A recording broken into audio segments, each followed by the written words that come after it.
Welcome to the Skeptic Zone, the podcast from Australia for science and reason.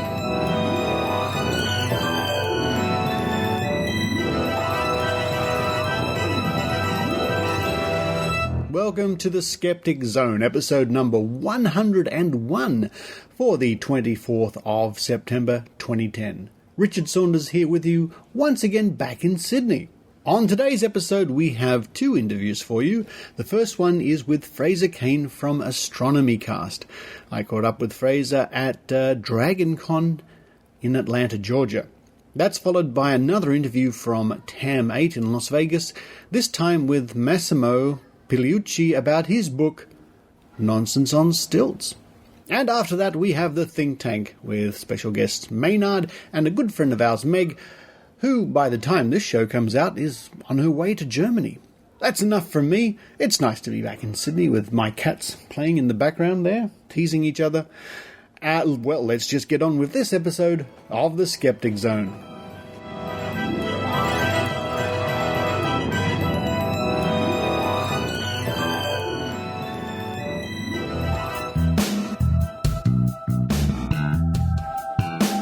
Listeners to the Skeptic Zone are probably also fans, I hope you're fans, of Astronomy Cast. And we're lucky enough here at the lovely evening dinner on the last day of DragonCon to have one of the hosts of Astronomy Cast, Fraser Cain. Hello. Hello. How's it going, Richard? I'm doing well. It's Kylie Sturgis is here with us, Brian Dunning, Daniel Locks, and people are just pouring in as we speak. Well, one of them anyway. And Dr. Rachael. Now, Astronomy Cast is, of course, a wonderfully popular podcast all about astronomy with you and Pamela Gay. What motivated you two to start that off? Well, I'd been doing a podcast on Universe Today for about a year, and I enjoyed sort of random interviews with me with various astronomy professionals, and I realized that I wanted to kind of take things to the next level and have a bit more of a almost an encyclopedia, an educational format where we would, instead of it being interviews on a news orientation, more like we would explain topics from top to bottom and really give something that would stand the test of time. It wouldn't be, what's happening this week in space, but something that, you could come back 3 years, 5 years, 10 years later, and the podcast would still be as valuable as it was when we recorded it. So I pitched the idea to this Phil Plate guy. I was like, "Oh, here's my big idea," and Phil said, "No, I'm booked. I've got all this blog and I'm writing and I'm just too busy." So, but he said, but Pamela has just come up. She was working on Slacker Astronomy. She's great, really knows her stuff, and so I gave her a call, and within 3 days, we recorded the first episode of Astronomy Cast. Like we just, it was click right away. I explained it, she got it. We ran a couple of ideas on what our short formats would be, and started recording, within days. And I actually announced that we were going to be doing it here at DragonCon 4 years ago, and so now we've just wrapped up our 4th year, starting our 5th year. Yeah.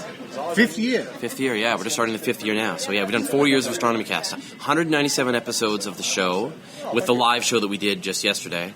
And we've done 30 or 40 question shows as well. So, yeah, we've done a lot, yeah. That's a very important part of your show, of course, are the questions. And I think your show thrives on questions, doesn't it, from listeners? Yeah, the question shows are just between you and me. The question shows are my favorite part. You and me and thousands. Yeah, anyway. Yeah, they won't tell anyone. No, I love the question shows because, with the regular topics, we've got some preparation and we've got sort of a plan that we want to do. But with the question shows, it's just the most amazing questions that come in from the listeners, and we have no. And you never even thought of that. Like someone asked me, like, what happens if a black hole collides with an antimatter black hole? And it hadn't even occurred to us. Like, who would have thought of that? And, and then you're like, well, and so Pamela's figuring out what would happen, and what would happen is nothing. I mean, it would become a black hole with double the mass that it had before, but it wouldn't be an explosion because nothing can leave the black hole. So, right? So even if there was an explosion inside this newly forming thing, it couldn't leave the black hole, so you'd end up with just double the mass. It doesn't matter in terms of energy, mass. It doesn't matter. It's all just black hole. So, and that's just one example, and some great questions, and the kinds of questions that that 4-year-olds will ask you, like, why is there something and not nothing, and what is time, and those are the best questions, and we'll take them all on. We'll take the questions that are that even we feel like it's not a very good question, but we'll try to take it on. We'll try and upgrade the question. We're going to get a sense of what they were going after, and then try and really take a run at it, no matter almost what the question is. So I really look forward to, we kind of fell behind the question shows with Pamela's crazy travel, but we're going to try and get back to that. Now, I've been running little ad spots for Astronomy Cast ever since the Skeptic Zone started. And so I hope a lot of our listeners have decided to give it a try, and I'm sure they're even more inspired now. So I encourage our listeners, if you have a question about the wonders and the mysteries of space, like Cheryl does down there, laughing at something Brian Dunning's doing, must be something to do with Vegemite, they can write in and, if not have their questions answered, at least a decent attempt. Yeah, I mean, it's the number of questions we get is pretty overwhelming, but we were doing, and we're going to get back to this, promise, is a question show a week. We try and get through 10, 15 questions every week. So we do take on as much of that stuff as we can, and that just, that's it coming around. We're explaining so much about space that the listeners are now understanding it so well that they've then it's unlocking new questions for them, and oh, yeah, absolutely, we love it. Now, it's interesting to note that the show's done in 2 locations. You're in Canada, and of course, Pamela Gay is in Edwardsville. That's right, yeah. So I live halfway up Vancouver Island in a little town called Courtenay, for anyone who knows where that is. And Pamela lives in Illinois. And so we do the whole show remotely.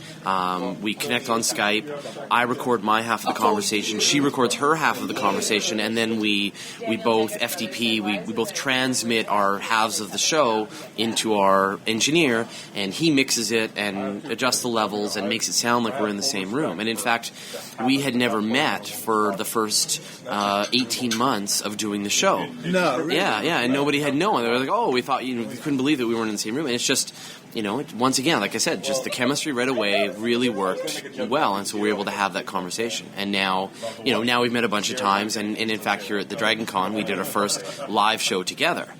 Pamela is usually able to do all the live shows, and this was the first time I was able to, they were able to, get me off of the island and out here to do the show, which was great. Is that anywhere near Gibson? Yes. Yeah. I'm sure the Australian listeners of my vintage would know Gibson from the Beachcombers. Beachcombers, of course. Yeah. So the island I live on is sort of across the Strait of Georgia from Gibson, where the beachcombers are. So that's a real profession in that part of the world, is beachcombing, like they were on the TV? I'm not sure how much your listeners want to hear about this. I want to. There's a ton of logging in British Columbia, up and down Vancouver Island, and they have these huge barges filled with logs. And the logs will disconnect from the barge and just float free and end up on the beaches. And so, but all of the logs will all have a stamp on them, and they're all owned by the timber companies. And so, people will go and they will hook up a line, and they'll pull these logs back off of the beaches and sell them either they'll sell them back to the logging companies or sell them on their own. I don't know any beachcombers. It doesn't happen, very often.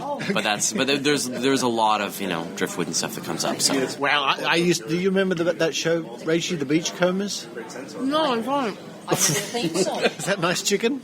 Or what? Hummus. Sorry about that. I remember the theme song even. Do do do do do do do do do do do do do do. And Relic, the old guy who used to And what was it? Nick Adonidas or something like that. Yeah. Molly's Reach. Oh yeah, no, we used to watch that as well. I mean, there's we had CBC and a couple of the channels, and that was one of the things you watched on like Sunday night. Right before Fraggle Rock. and the Muppets. Yeah. Well, that's fantastic. So, listeners, I sincerely encourage you, if you haven't tried Astronomy Cast with Fraser and Pamela, it's such a wonderful show. They do it so well, and I love the questions that people send you in, and they're not really trying to stump you, but they're just trying to find out the answer to these interesting things. So, thank you for your time tonight over your dinner, and good luck in the future. Well, thanks a lot, Richard. It's great to see you again, and we'll talk to you online.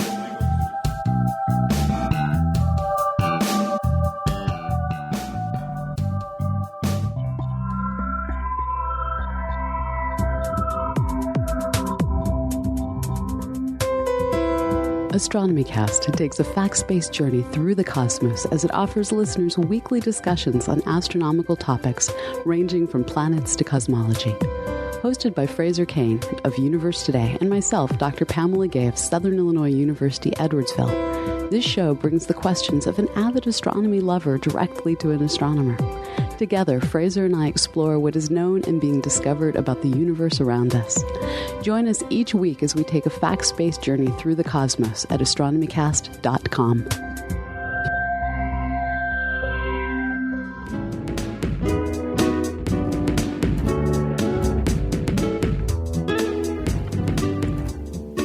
Massimo Pigliucci is a professor of psychology in New York City. His research is concerned with philosophy of science, the relationship between science and philosophy, and the relationship between science and religion. His latest book is Nonsense on Stilts, How to Tell Science from Bunk. A guest speaker at the amazing Meeting 8, he took time out to have a chat with me. And now I'm delighted to be talking with Massimo Pigliucci. Hello. Hi. It's very nice of you to give me some time here at the amazing Meeting 8. It's a pleasure.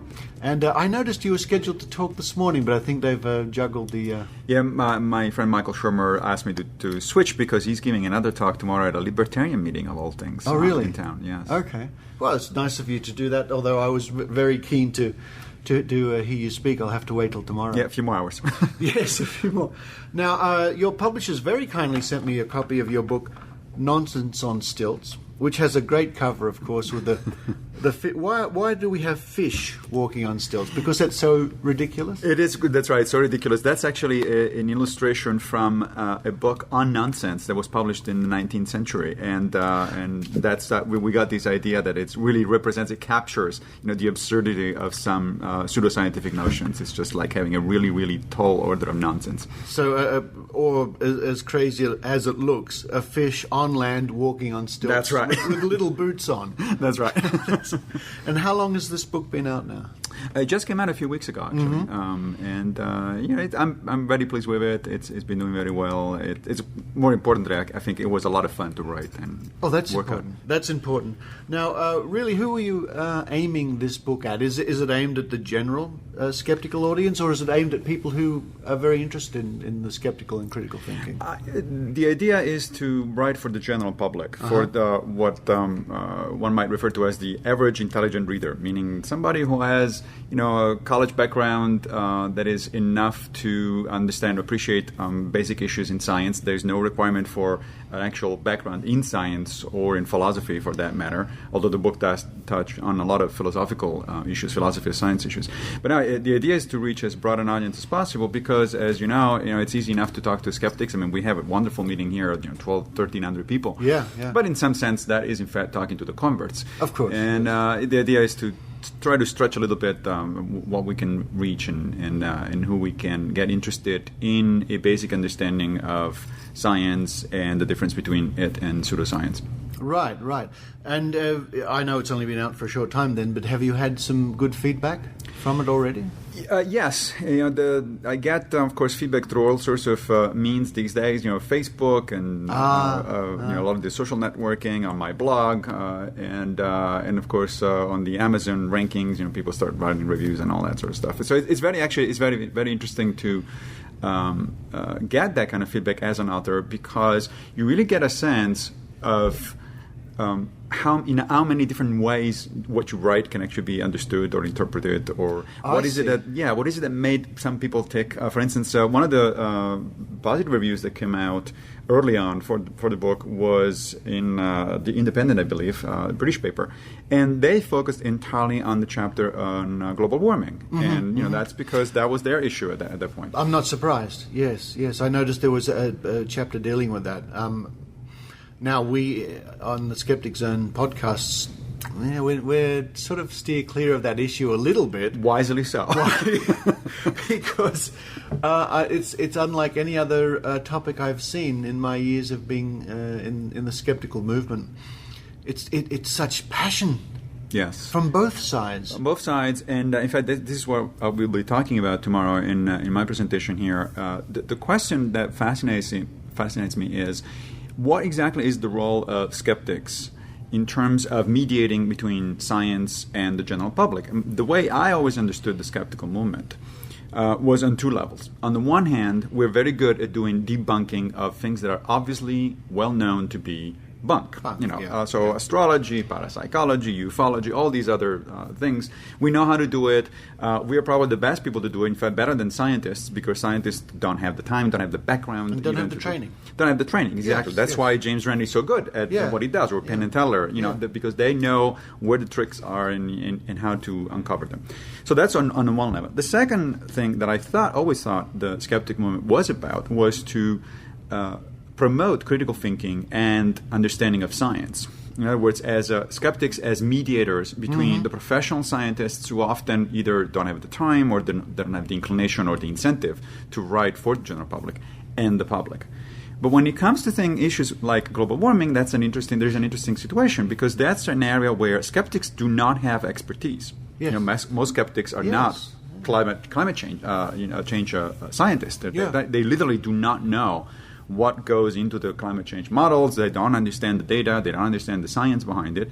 Nor we should really expect them to, because it's not their area of expertise. It's like asking the general public to have our expertise when it comes to spotting critical thinking mistakes and things. Precisely. They don't, and why should they? Exactly. Yeah. So, but then what makes it puzzling then is that you would expect, therefore, that skeptics would take about climate change the same exact attitude that they take about, say, evolution, or the connection between HIV and AIDS, or the connection between vaccines and autism, and all those kind of things. In other words, they will look at the scientific literature, what the scientific consensus is, and they will say, and they will try to explain to the public, look, here is the best understanding that we have.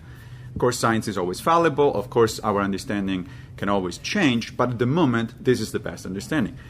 Well, we do that with evolution, we do that with HIV, we do that with vaccines, but we don't do it, or some of us don't do it with climate change. That's right. And it's really interesting to ask why. And I think, what I suggest in the book is that the reason for that is because there is a certain number of skeptics who are committed libertarians, who essentially are committed to a particular political worldview. Now, we all are. I mean, I have my own political views, obviously. If you did not have your political views, that would make you a very strange and unconnected individual, I think, in society, right?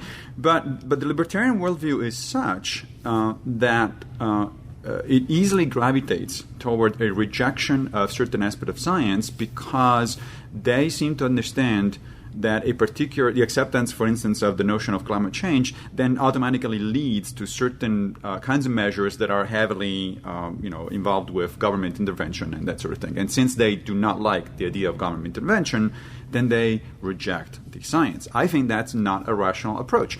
There is a distinction between the science itself and what you do about it if you agree that there is a problem, so the policy, in other words. Now, as far as the science, I think there is very little discussion that skeptics can participate to, simply because they don't have the technical know-how. They just don't know. Literally, they don't know what they're talking about.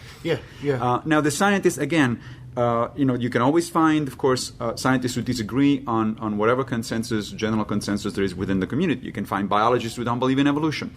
And so I'm sure you can find climate scientists who don't think that climate change is happening. But my understanding of the literature is that, in fact, the overwhelming majority of the people who know what they're talking about agrees that the best conclusion at the moment is that it is, in fact, happening and that it is, at least in part, human-caused. Given that, that's what we skeptics should accept, because we do not have the expertise to challenge that particular conclusion. When it comes to policies, what are we going to do about it at this point? That's a different matter, because then it's a question of not only expertise. I mean, there too you do need expertise, because what to do about it, it's also in part a technical question. But how you're going to go about deploying certain measures or others, that becomes a matter of policy, and it does become a matter of politics. So there I can understand how there can be a reasonable discussion about, well, how much government intervention you want to do and under what constraints and so on and so forth. But the two aspects are separate, and it's interesting to me to see a group of critical thinkers, people who otherwise, like my colleagues Penn and Teller or James Rand himself, or Michael Shermer until a few years ago. He changed his mind recently, to his credit. He looked at the data, he looked at the publications in technical literature, and he said, yeah, guys, it doesn't make any sense to deny that there is climate change. So he came around.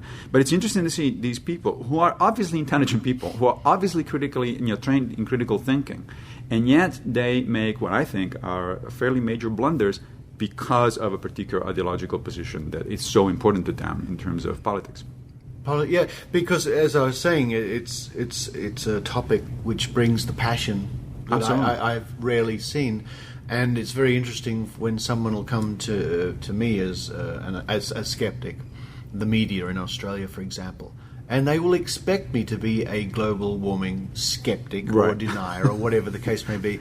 Right. And when I put it to some journalists, basically what you said to me, no, I'm not an expert and I must go with a consensus of scientific opinion, they were really disappointed. Sure. Yes. Right. That's in part, I think, that is a result of the use of the word skeptic. I mean, I love the word skeptic. Yeah. Yes. Right. Yes. I am proud to be a skeptic, yes. And to me there is an interesting connection, of course, with the history of skepticism, both in the sense that of the word that we mean today, and of course in the classical sense of skeptical philosophers. It's all very interesting, and it's a great word, and we should retain it.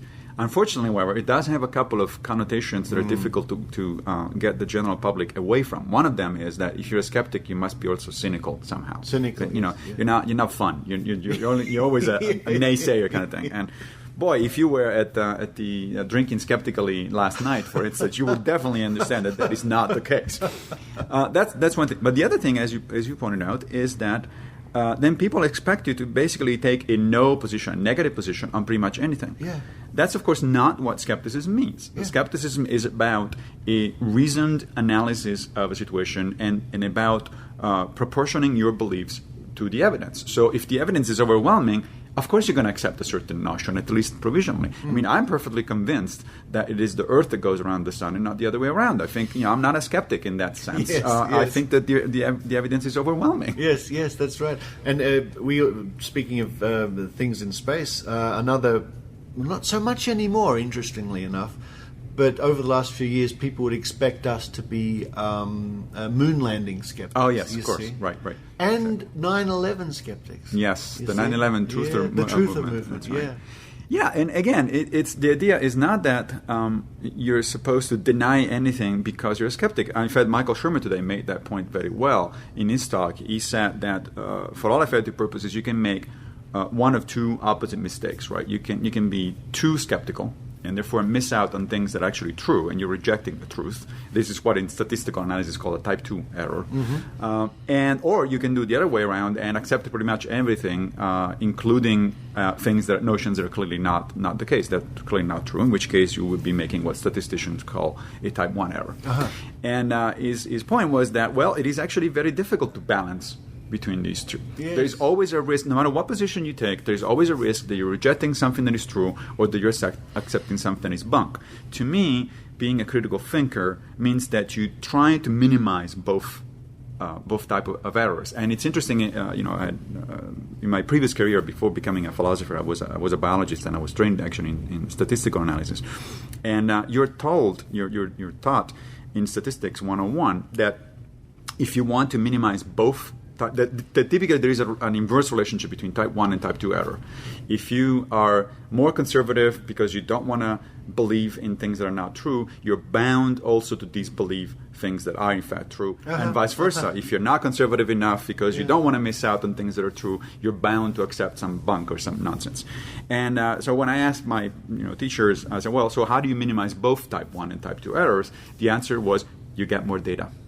You get more information. It's all about getting more reliable data, getting more information, and that way eventually you're going to be able to clearly make a distinction between two notions. In the book, I try to get that across by explaining that the difference between science and pseudoscience is not a sharp boundary. There's not a very clear demarcation line. In philosophy of science, this used to be called the demarcation problem. How do you tell science from pseudoscience? And some early 20th century philosophers of science, particularly Karl Popper, thought that there was a very clear answer, that if a notion is potentially falsifiable, it is scientific. If it is not even potentially falsifiable, if there's no way in theory, in principle, to tell that it's wrong, then it's pseudoscience. Well, that was a good beginning. But as it turns out, things are much more complicated than that. And in the book I try to do is I try to sort of map this complex space that goes from clearly solid science, fundamental physics, evolutionary biology, chemistry, all these things, to at the opposite extreme, clearly pseudoscientific notions, astrology, telepathy, and clairvoyance, and all that sort of stuff. And then there's a lot of stuff in between, which to me is the most interesting one. Those are things like so-called soft sciences, for instance, psychology, sociology. Those are clearly sciences. Yes. But they do get to producing output in terms of research that is much more debatable. It's the experiments are replicated, but it's not clear what the replication actually means, and so on. So there's much more discussion. And then there are notions such as, for instance, in a search for extraterrestrial intelligence. Yes. Is that science or is that not science? Well, it's done by scientists. It's done by astronomers typically. It is certainly based on sound scientific principles. I mean, we're using radio telescopes to do that, and it's based on a reasonable assumption that, given that we know that there is one civilized, technological, so-called civilized, somewhat civilized technological society out there, then there might be more than one, right?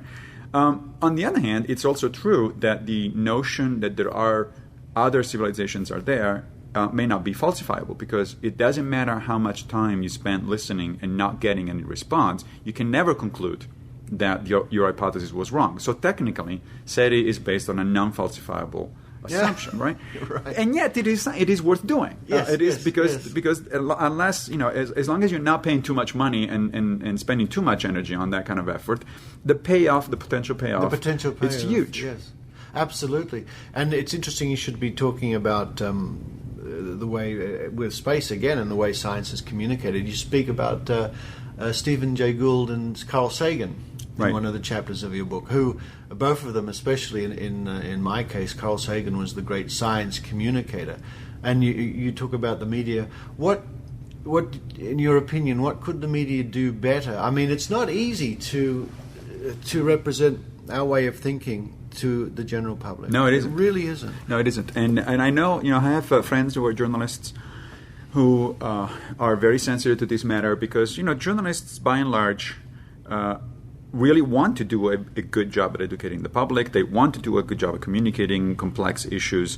But of course, they run against a number of serious problems. First of all, they typically are not trained in the specific discipline. I mean, they're general thinkers, right? Yeah. They're not scientists. They don't have training. There are some science journalists who do have specific training in science, but by and large, a journalist is somebody who just happens to be good at asking questions and writing about certain things.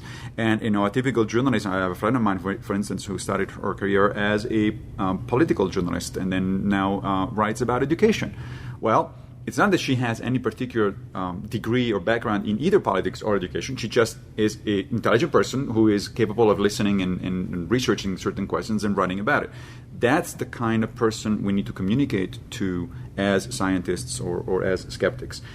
The other side of the problem with journalists, of course, is that they have to deal with their own internal pressures in their own business. It's a very good point. I mean, they have most media outlets are corporate owned. Yeah. They have to sell their product. They have to sell their product, especially these days, where with the demise of magazines and newspapers. Yes, there is the rise of the internet, for sure. But on the other hand, the internet is still to a large extent a wild place. I mean, you can go to my blog and read what I think it's really interesting stuff. But on the other hand, if you pick a blog at random, or if you pick a random web page out of a Google search, there's absolutely no guarantee that you're getting anything that is reliable. People can make stuff up and put it out there. So how do you tell, what is reliable, what is not? Well, it turns out that the best way to do that is to go to news sources on the internet which are actually sponsored by standard, classical, well-established outlets. Like, if I get my news, I get them from the New York Times, the BBC, National Public Radio in the United States. The kind of sources that I know, they're not infallible because nobody is, but they have a certain degree of reliability. They have a certain kind of audience and certain kinds of standards. I don't just read randomly because there's too much stuff out there. So as skeptics, when we talk to journalists, we have to keep in mind, first of all, that these are people who are not specifically trained in science or critical thinking, and second, that they have a set of pressures. It's not that they only have one agenda. Their agenda is not just to educate the public, it is also to sell their product. Now, that may be something that we don't like as a general idea. I mean, I would like for information to be free, available to everybody. And well-researched. And well-researched, Yes. right? But unfortunately, the fact of the matter is that if you want to do well-informed research, you have to spend time, and somebody has to pay for it. That's right. That's right. And so we need to come to terms with the idea that, yes, we need to sell our message to journalists, to the media. We need to find out where. And I don't mean, it doesn't mean necessarily that you have to become incredibly simplistic or go for the sensational thing only and that sort of thing. But you need to be creative. You need to talk to these people, having the journalists having in mind what it is from their perspective that is going to make it in print or it's going to make it to their. It's also a lot easier for the journalist to present the story. It was a UFO that people think they saw flying through the sky, or these people from this city saw a ghost or whatever it was, which happens a lot in Australia, the tabloid TV show and press. Then go into an explanation of what the possible, what else it could be. And a lot of the times their readership or the people viewing just want to be reassured that, yes, psychics can tell your future, right, or the UFO's coming, or something like that. There is an enormous emotional potential there that unfortunately skeptics have a hard time tapping in, because frankly, most of what we do is about bursting bubbles. Yes, it's not, and people don't like to have their bubbles burst. Even skeptics. Not even skeptics. That's exactly right. Now, you mentioned Carl Sagan, and the reason I talk about Sagan in my book, other than because he was a huge influence on me when I was younger, it's because he got it exactly right in terms of realizing that being a skeptic, being a scientist, being a critical thinker, it's never going to be a popular position. It's always going to be, the subtitle of his famous book, The Demon Hunted World, is Science as a Candle in the Dark. And I like that image. Science, and I would say, in fact, more broadly, reason,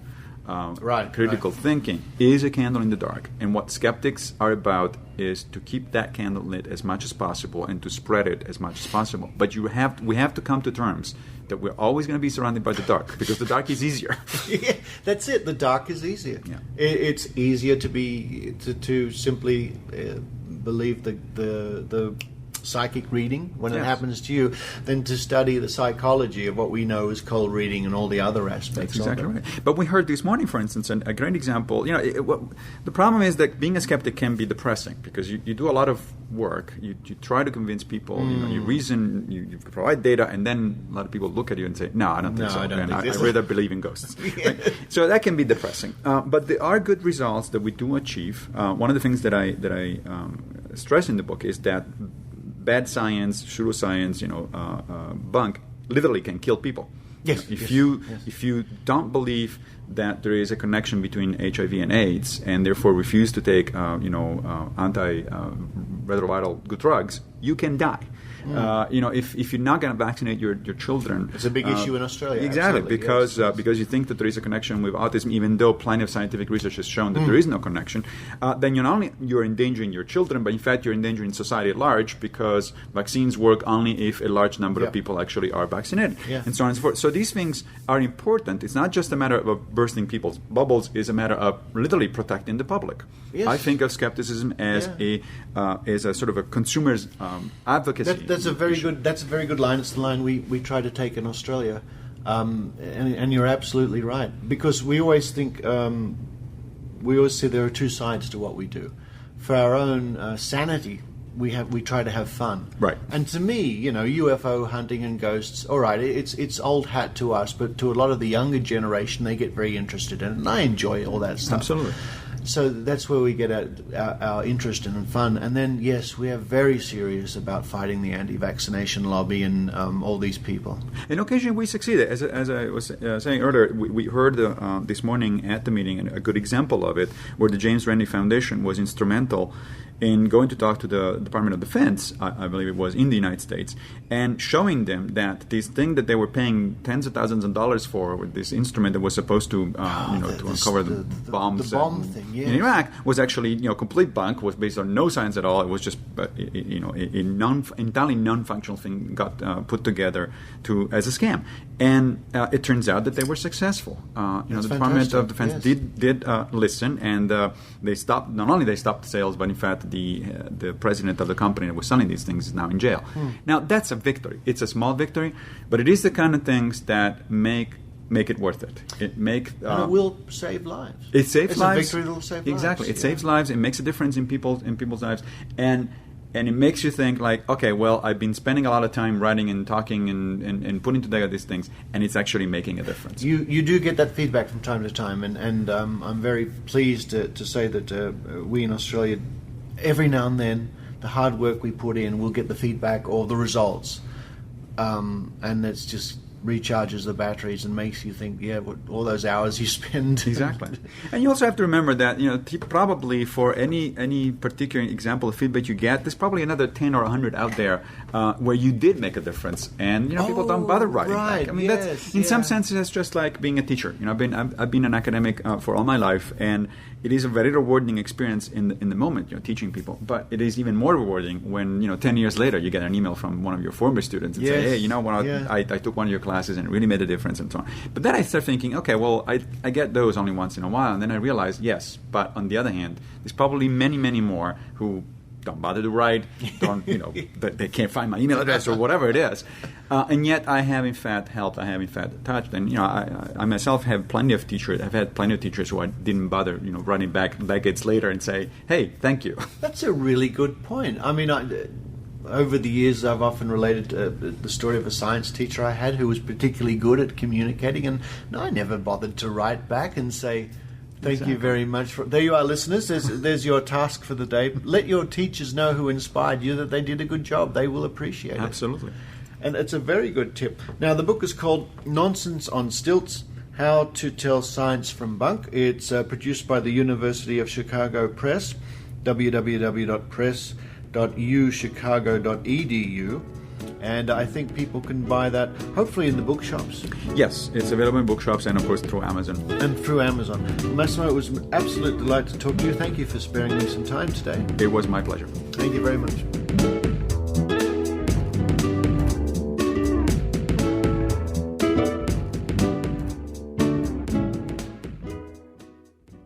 This is Brian Dunning from Skeptoid.com. Warning, avoid skeptics in the pub in Sydney on October 7th at all costs. Maynard is going to be there. The avalanche of irrationality and illogic that he'll no doubt unleash will be hazardous to anyone who attends. October 7th, please be as far away from skeptics in the pub in Sydney as possible. Thank you.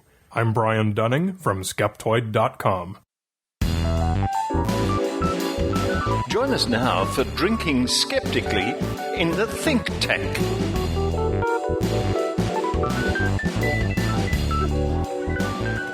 And welcome to the Think Tank. It's good to be back here in our favourite club down the street. Dr. Rachael is holding up her computer to me, and Maybe, Dr. Rachael, before we get started, could you explain what that's all about? No. You have to, I'll tell you, you have to come to Skeptics in the Pub on October the 7th in Sydney. Our special guest will be Maynard, and he's doing... He sucks. There's a heckler here, and he's going to be sharing his world of woo and woo with us. Can't wait for that. Well, it's a big welcome to you, Dr. Rachael. That's Maynard's theme music. People going woo, woo, woo, and woo, woo, woo, woo. And welcome to Maynard. Hello, Maynard. Hello, it's great to be here, and you've been around the world. And back again. And our special guest, Meg. Hi, Meg. Hi, how are you? And we're just catching you before you're jetting off to live in Germany. That's correct. I'm moving to Hamburg tomorrow morning. So it really is just catching me beforehand. And just to mention that you're hoping to catch up with the local skeptics in Hamburg. That's right. There's a Hamburg Skeptics Club which meets on the 13th of every month. And so I'll be going to their next meeting. So hello to any Hamburg skeptics who happen to be listening. That's fantastic. And I was just looking at their website, if I can find that again. Look, listeners in Germany or anywhere around the world, just Google Hamburg Skeptics, and you'll certainly find their website. And that'd be fantastic if you could meet with them and share like-minded things with like-minded people. Exactly. This is what we all love to do, especially when we have been jet-setting around the world, Dr. Rachael. We have, haven't we? Oh, yes. Where have we been? We've been to Dragon Con. Yes. Yeah. I'm about to go again, Richard. What? I'm going back to the States in about 2 weeks. Where are you going? Well, I'm going to Salt Lake City to find myself a husband. Because I heard that, they've got a few...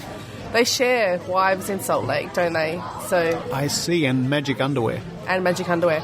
Well, no, actually, I'm going to Wyoming. I'm going for a work conference, but I will be stopping in Salt Lake on the way back.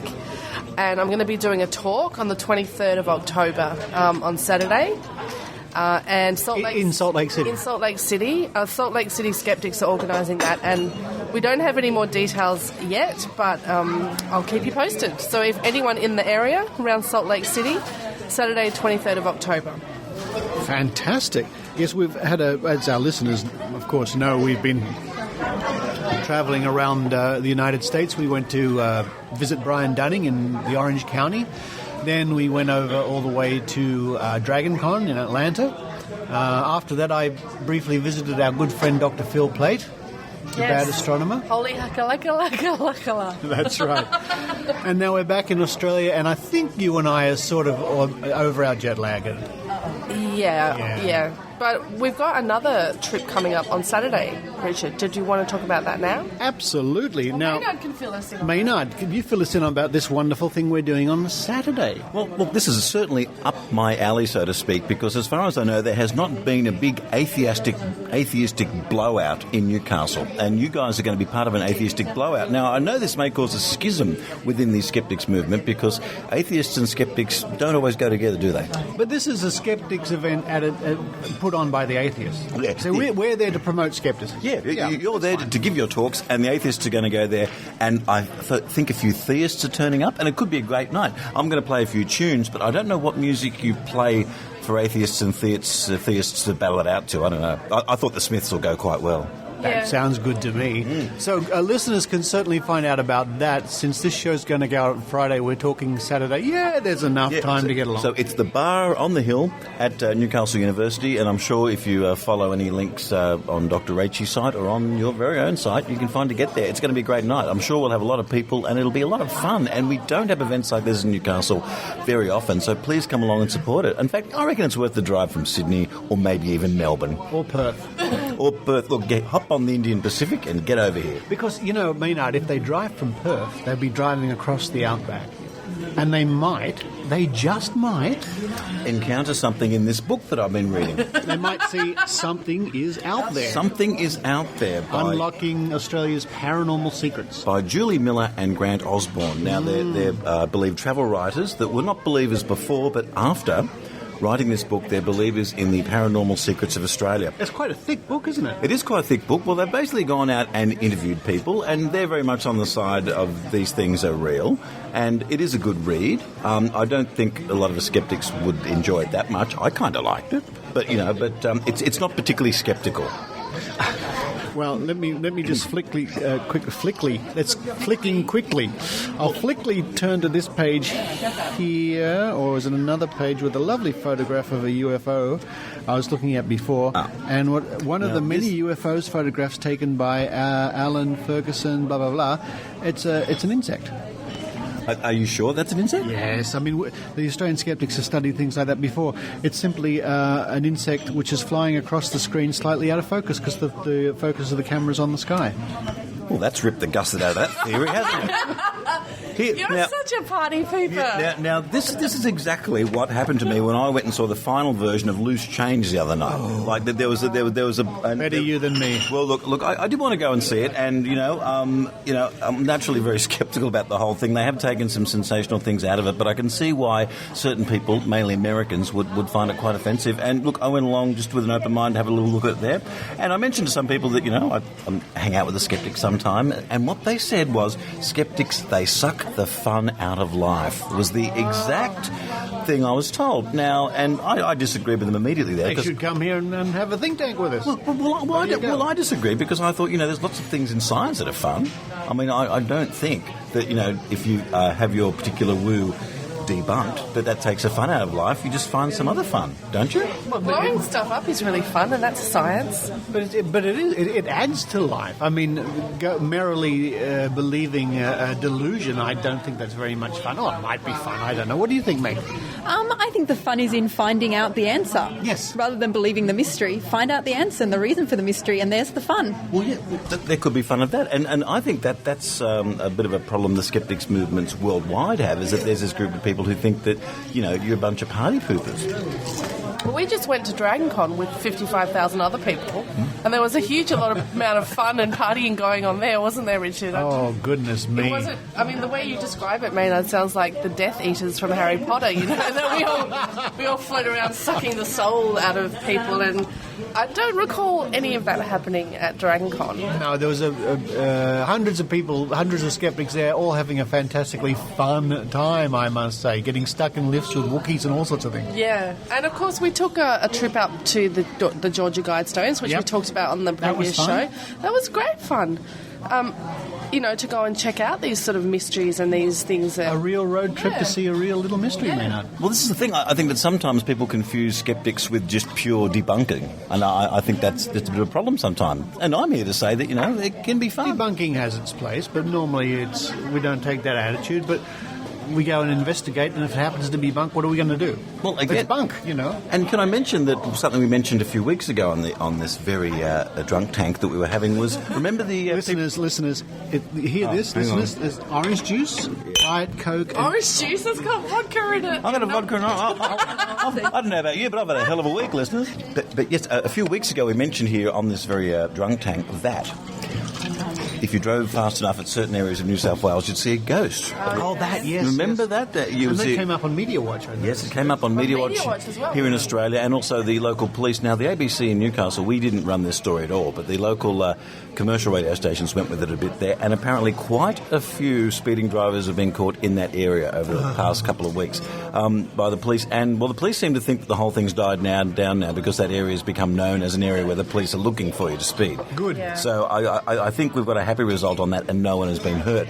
But Media Watch, which is the media program here which exposes things that happen in the media... Media watchdog. Well, it basically showed that people went with this without any sceptical approach. And it just shows that, a sceptical approach is pretty useful when it comes to something like a ghost chasing you in the middle of the night in your car. At 180 kilometres an hour. Yeah. But people have the impression that skeptics don't even like to watch something like fiction or science fiction in the movies, like Lord of the Rings or Star Wars. I mean, they just like to paint us like that, I guess. Yeah, look, I think it's all it is, and also it's like people get atheists and anti-theists confused a lot, because people think that if you're an atheist, you are against religion, but that would just be doing what people claim religion does a lot. So, I think it's important to explain to people what you guys are up to sometimes. So, did you get in trouble at the Loose Change screening, Maynard? Oh, I was hoping you wouldn't bring that up.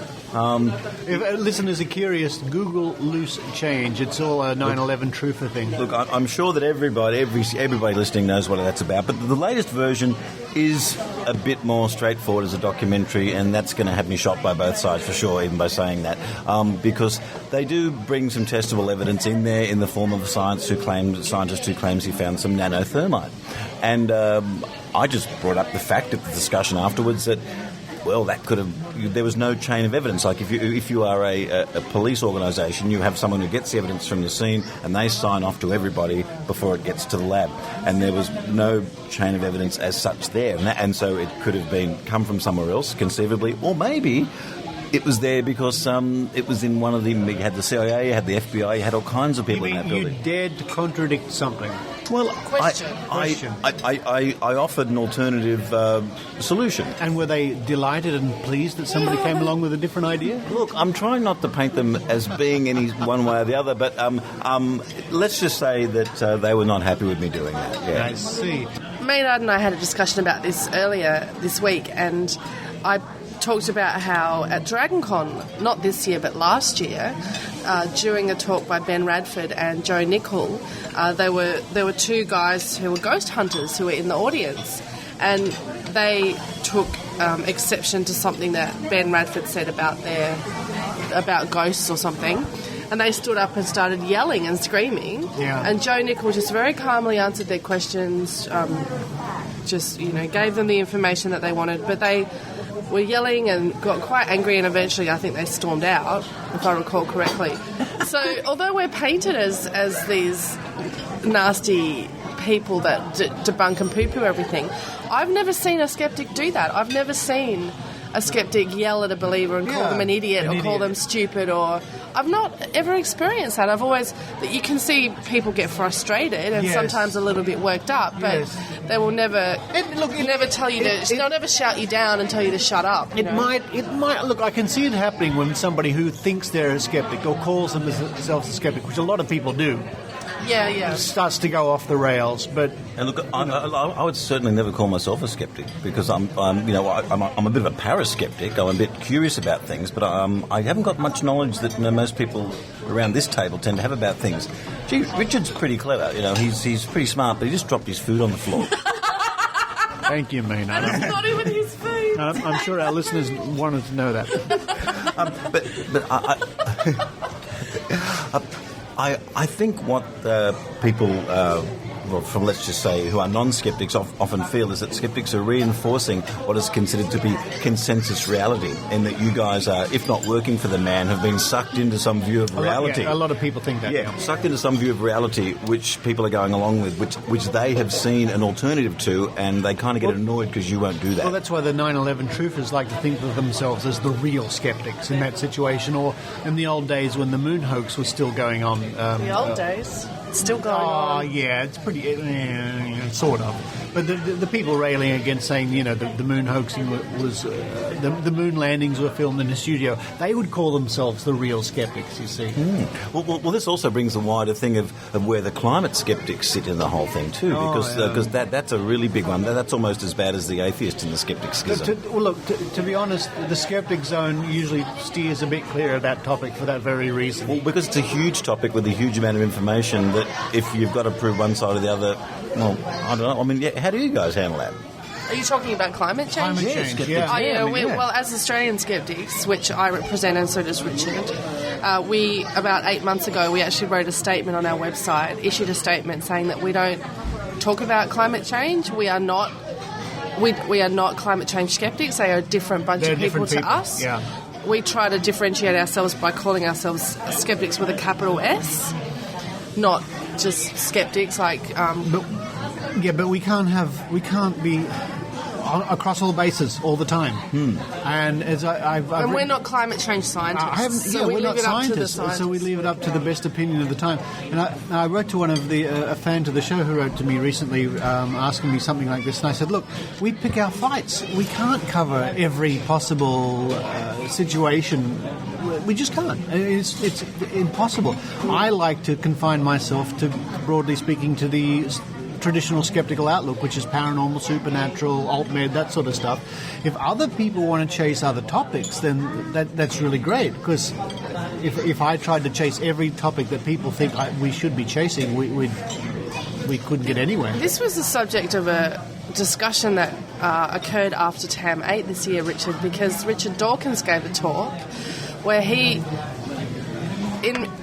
kind of set out what he thought should be the priorities for skeptics to be dealing with. And he said the first thing that they should be dealing with, and the most important thing, is religion. And then everything else comes after that. Now, I don't agree with that. I think, like you, that each person should just pick their fight depending on what they want to do. I particularly disagree with that because I think that people that push alt-med or scam products or anti-vaccination people are doing a lot more direct damage than religious people.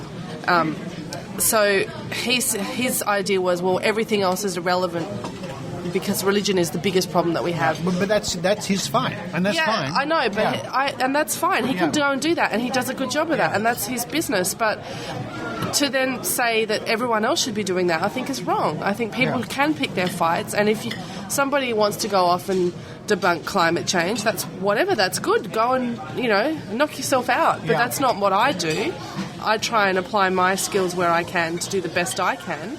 And that, for me, is not religion. So, and I totally agree, because we do pick our fights because that's where our specialty lies. Yeah. And now I wouldn't be much good out there on climate change. I really wouldn't. I'd look like a goose because I really don't know enough about it. Who does? It's really difficult. And I don't know enough to challenge creationists because I don't know their arguments. That's not my area either. But I can certainly get out there and do the old UFO or the Well, you psychics. just did. You just ruined that book for everyone, didn't you? Now, something is out there, unlocking Australia's paranormal secrets.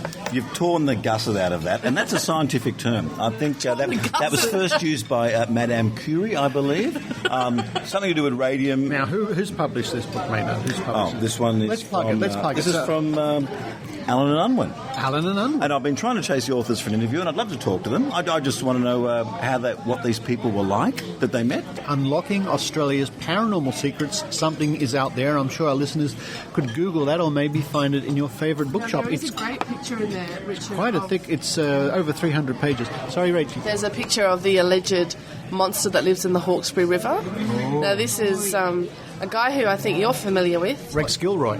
Yeah. He believes the Yowie hunter and all that sort of stuff. He's from the Blue Mountains, isn't he? Yeah. And he's been doing this for a long time. But he believes there's a dinosaur living in the Hawkesbury River. And there's a photograph in this book. It's fantastic, actually. Is this a satellite photo? No. It looks like taken at night time. I've got to be a pennant now and say a plesiosaur wasn't technically a dinosaur, but I know what you mean. There it is. Look. There it is. See that? Oh, look pretty at convincing, isn't it? That's scary. Yes, Rachel, stop laughing.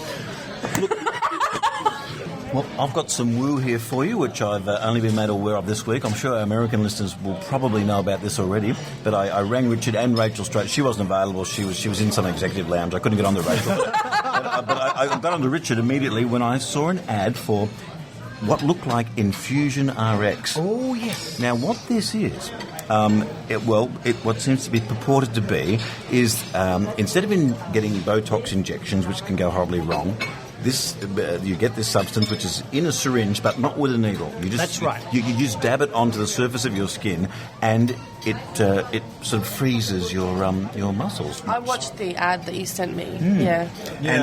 And I've looked into it, and what it appears to do is it makes the water molecules in your skin swell and fill in the cracks. So it causes swelling in the water molecules. That's what it was claiming to do. You're looking horrified, mate. No, I'm wondering whether this is the same ad I saw on pay TV with the snake venom, and it's got this woman going, "Look, I can't even frown anymore. Like it's a good thing that she can't change her expression." Why she got bit by a snake in her forehead? It's a similar product. It's a similar product, and what they do is they do one half of the woman's face and leave the other half, and you're thinking, well, that's not much good in the bus home, is it? But the ad I saw was half was this stuff and half was Botox. Yeah. And can you choose which is Botox and which is our stuff? Yeah, no, I watched I'm actually thinking of getting some of this and trying the half-face test at like one of the skeptics meetings, I reckon. I'm just the kind of guy, like sometimes you need an idiot and I'm just the idiot to put their hand up. No, I watched the ad you sent me, Maynard, and yeah, they did make some claims about how it fills up the wrinkles, but... Didn't explain how. Well, no, because for a start, you can't put water into cells that just makes them burst.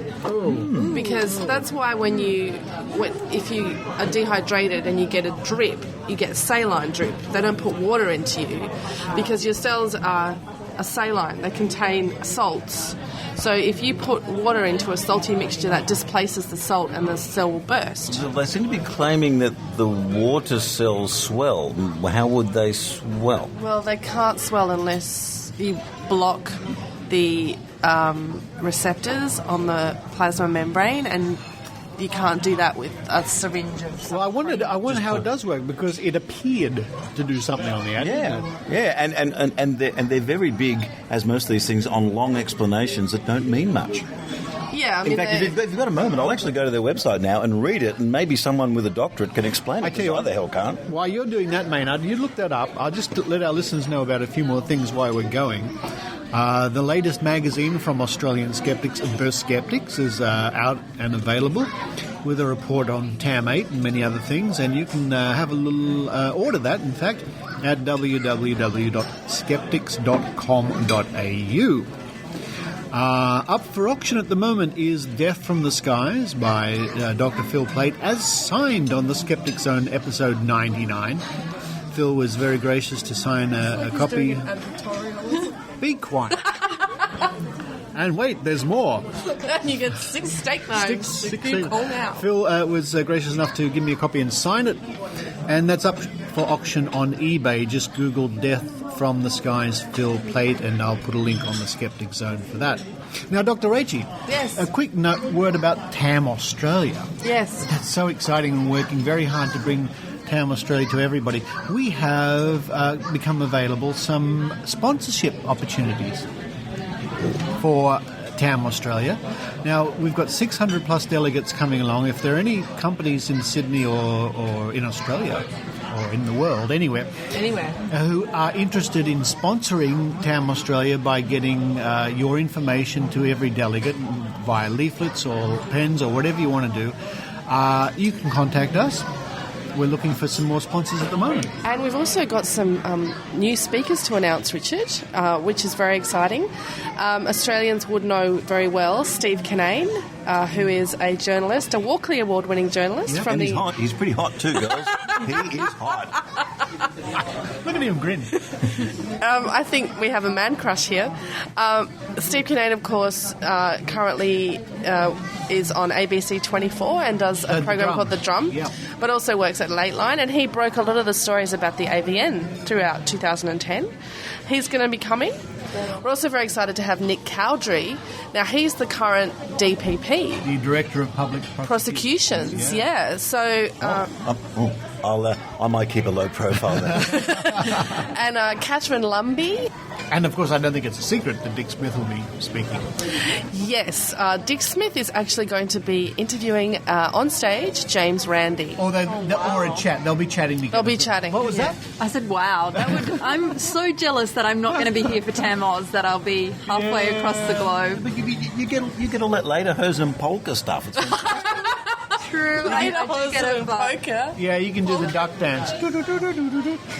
Now, of course, Richard, you might remember that Dick Smith was one of the people who was a founding member of Australian Skeptics. He was. Yeah, he is. So, for the first time in 30 years, Randy and Dick Smith will be on stage together. Chatting about the old days. That'll be fantastic. A few more quick announcements. The Opera House has written to me. And the Opera House has written to you? The opera, yes, it's a clever opera house. Frankly, I'm sceptical of that. Yes. They're holding the Festival of Dangerous Ideas in early October, 2nd to 3rd of October. And they've got events with people like Jeffrey Robinson, QC, talking about should the Pope be held to account. That sounds quite controversial. Another highlight is why the religious will inherit the earth. Anyway, listeners can certainly go to sydneyoperahouse.com/what's on and find out more. The Festival of Dangerous Ideas. And a few more announcements I'll get to at the end of the show. Now, Maynard, what have we found? Well, look, I've come up with not the actual website for this product, but it describes here what it's done. Now, I'll try and I'll make this nice and big there. Dr. Rachael, just explaining this wrinkle cream, does that help you at all? They've got... Yes, I've read this. I read this when you sent it to me. Ephedra spear technology, what is that? Yeah, that's made up shit. Now, they do use the term hyaluronic. Now, hyaluronic acid is a molecule that is part of, I think it's a collagen component, but it is actually a molecule. What they've done here, Maynard, is something Richard and I talk about a lot, is they've taken a whole lot of science words and they've put them into a hat and then they've pulled them out at random to make it sound sciencey. So they've said... Ephedra sphere technology uses hyaluronic microspheres of marine origin, that's bullshit, that fill in deep wrinkles. Dehydrated for a better penetration, they're micro-injected into the skin and swell up with water. Wrinkles are filled in very quickly thanks to volume increase. The technology also provides long-lasting hydration thanks to a micro-reservoir effect. So somehow they're claiming that there's water coming from somewhere else in your skin to swell it up, or is the water coming from the cream that is put on it? And why can't you have a hyaluronic microsphere of marine origin, by the way? Hyaluronic acid is a compound. Microspheres is a word, but that sentence doesn't make sense. Marine origin? Well, I mean, it comes from fish or coral? I don't know. Hyaluronic acid, you can just buy it in a jar. It's seawater. Marine origin is pretty meaningless, isn't it? Yeah. Maybe they bought it at a shop near the harbour.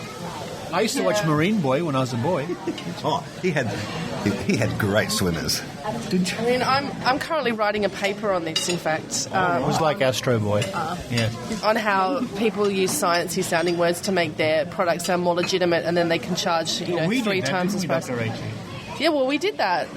Yeah. And you've done that as well with HEO, and also the one you do in Mystery Investigators, Fake. Fake, yes. Yeah. Which is future applied... What is it? Future applied kinetic energy. Yeah. Fake. And HEO, which is harmonic energy oscillation. Yeah. So this is an example of where they've just taken a lot of words that sound sciencey and thrown them into a sentence to make it sound legitimate, and then they can charge $64.90 for it. Well, see, this is where I can see Dr. Rachael knows what the go is here. I see the ad and I think, oh, that's funny. I can make a joke out of that. That's why you need people like Dr. Rachael in the world. Look, I haven't seen... the blurb is gibberish. I don't know if there's any evidence that this stuff actually does anything. I haven't looked up the science of it. It does on the ad. Well, it says here clinically proven 83% reduction in wrinkles or something. In 7 minutes. 7 minutes. See photos. Oh, no, I think that's a different product. Okay. Oh, that's a... but like I said, I might actually put down some of the Maynard millions on this and maybe try it out sometime, and we'll see how we go. I'm looking forward to it. Let me quickly mention a couple more things for our listeners might be interested in. There's a new shop on Zazzle. Stop Merrill Dory. Oh, you can buy your Stop Merrill Dory merchandise, including T-shirts, and you were looking at one earlier, Dr. Rachael. Yeah, I was looking at one earlier that says, I have a brain too. Yes. StopMerrillDory.com. Now, there's lots of links I've been given here, but look, if listeners just go to zazzle.com.au/stop Merrill Dory. At the moment, I think that's probably the easiest link to run to and check out the list of merchandise. You can also buy a mug that says vaccination. It works, bitches. In fact, I've got under my sleeve, I've got my vaccination tattoo. You roll up my sleeve, Dr. Rachael, and there it is. Look, hug me, I'm vaccinated. That's so cool. Yeah. That is very nice. There you go. So now, if you were really serious, you would have had a blood tattoo like Penn and Teller recommended done with it, which is you go to a tattoo parlour, they don't put ink in there, and they do it with the needle, so it scars, but then it goes away after a while. If you were a serious science guy, you'd have a blood tattoo of maybe that. I'm not that serious then. No, he's a little bit scared of things like that, And finally, we have a new forum which may be of interest to our listeners in New Zealand, Australia and the Pacific region, which is http://australasianskeptics.info. It's a new forum just started up about specific interest to Australia, New Zealand, and the area there. So, as they say, as Molly Meldrum would say, do yourself a favour. Do yourself a favour. Wear a cowboy hat and do try and be gay. I see. But that's only for the Australian listeners. Can I just bring some terbium into it for a moment? Oh, yes. Now, as you know, hey, watch it out. I keep up with current events, and at the moment, China has stopped all exports of raw earth elements to Japan. Well, big deal, we'll get them somewhere else. Well, probably, Japan's a bit unhappy about this because terbium is one rare earth element, of which I think China has about 93% of the world's supply. Now, terbium is the kind of thing it's sort of found within other rocks and that, but it is really useful, and I had to look this up to make sure I say this right. It is a crystal stabilizer in fuel cells. So if you're using a fuel cell in anything, it could be like, your hybrid cars or anything that they're used for now, you probably need a bit of terbium. And the Japanese are getting a bit upset about this. And the reason the Chinese aren't letting them have it is because there's a fishing dispute going on between the two of them at the moment. So the Vietnamese are getting into this by getting into some terbium processing factories just near the border, and people are sneaking terbium over. So next time, in polite conversation, you go, well, if something bad's happening, well, it's not as bad as that terbium situation. And there you go. So try and use that. As they say on the, Skeptic's Guide to the Universe, terbium there. It's like a quote. A wealth of information, Maynard. An utter wealth. Can you use that in the DeLorean in Back to the Future, Maynard? I reckon you would. I reckon in the flux capacitor. The bit where the crazy science, where he puts the banana in, that little Mr. What was it called? Mr. Fusion was probably pure terbium. And finally, just another note from me, or two more notes. Our good friend Philip Escoffi is back in Australia. Yeah. I think he's in Melbourne at the moment. Now, he was interviewed on the Skeptic Zone 3 or 4 months ago. Fantastic. Longer than that. Fantastic mentalist. Yeah. And a really nice bloke to boot. Philip Escoffi. Check him out if you're in Melbourne at the moment. He's at the Melbourne Comedy Festival doing a show called 6 More Impossible Things Before Dinner. And I can thoroughly recommend that you go see it. Hey, Philip, if you're listening, give us a shout. And finally, the last episode of the Skeptic Zone, which was, of course, the Skeptic Zone Live from DragonCon, is now online on YouTube as a video. You can check it out. If you go to YouTube and just type in Skeptic Zone or my YouTube channel, which is Skeptic Zone Podcast, all one word. And please, if you are out, come along to the big Skeptic Atheist Blowout at the bar on the hill, Newcastle on Saturday night. And look, me and Brian Dunning are very close. In fact, I've got this very special event coming up with the Skeptics in Sydney soon. And I rang Brian. I said, Brian, I need your full support behind this. And he has thrown himself wholeheartedly behind me talking to the Skeptics. He's that sort of guy from Skeptoid.com. Hooroo! Now, Meg, it's a bon voyage.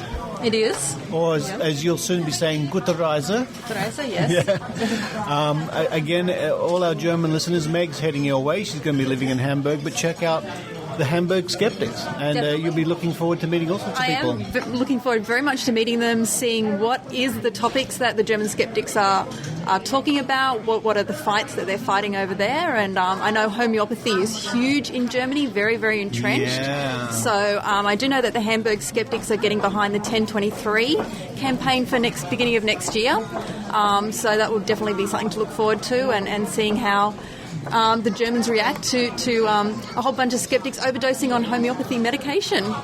Well, look, Meg, if anything comes up and you're able to send us a report, that Definitely. would be our European correspondent. That would be fantastic. Cool. That'll look good in the bottom third when your photo's up there.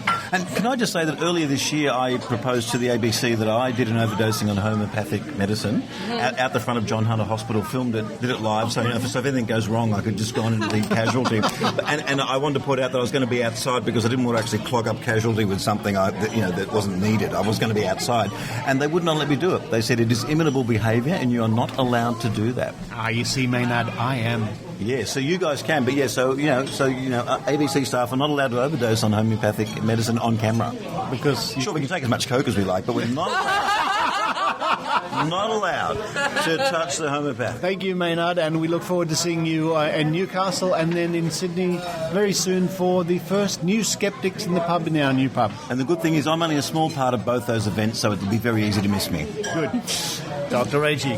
Thanks, Richard. Thank you for coming along, and that was a nice, as ever, a nice Chinese meal we've had here at Mama Wong's. Yes, Mama's lovely. She always takes care of us, doesn't she? She does. Oh, and one last quick plug. If you'd like to know what kind of music I'm into, have a listen at maynard.com.au. We've been doing a podcast live from a bus stop. And if you like the bus announcements here, a bus actually pulled up and I interviewed a bus driver the other day. That's pretty good. It's the opposite of gripping. It's dripping. It's dripping. So thank you very much, everybody, for coming along. And until our next meeting in a couple of weeks for the think tank, it's cheers. Cheers. Cheers. Oh, my ears. What did you say? Umlaut. Umlaut. What was you say when you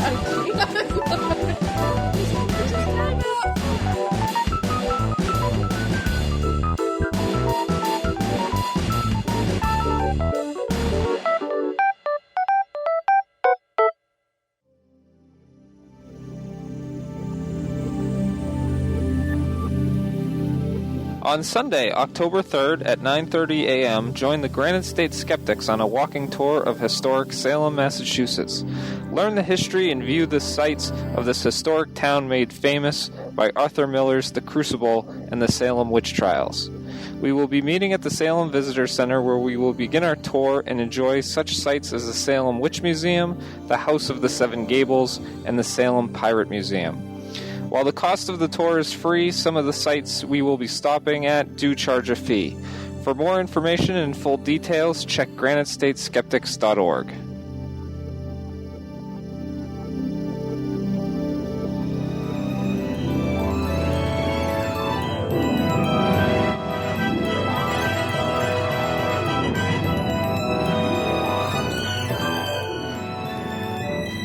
Thank you for listening to the Skeptic Zone.